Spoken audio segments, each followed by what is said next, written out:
таджикистанском Хороге после прошедшего митинга заблокировали доступ в YouTube, новостные сайты и социальные сети, Facebook, Twitter, Одноклассники. Накануне несколько сотен человек собрались у здания администрации Горно-Бадахшанской автономной области. Они требовали наказать сотрудника милиции, который стрелял 4 ноября по мирным жителям. Тогда пострадали 3 жителей Хорога. Люди также просили убрать дополнительные блокпосты. К протестующим вышел исполняющий обязанности председателя ГБАО Йодгор Файзов и обещал создать комиссию по расследованию инцидента сотрудника милиции. Протестующие разошлись по домам, но обещали вновь выйти на митинг, если их требования не будут выполнены. Сразу после митинга доступ к YouTube, новостным сайтам и социальным сетям был заблокирован. Медиаэксперт Парвина Ибодова предположила, что блокировка сайтов связана с событиями в Хороге.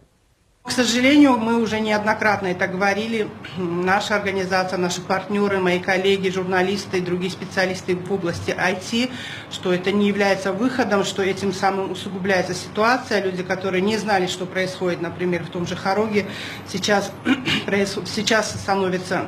находят пути обхода этих блокировок и в курсе всех событий, потому как сами находят этот доступ буквально с любых сайтов или ресурсов. То есть еще раз подтверждается та истина, которая нами говорится уже не 10 лет, что абсолютно неэффективны эти блокировки.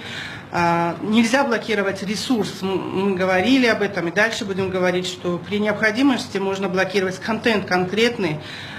И это можно делать законным путем. Мы много раз предлагали такие пути.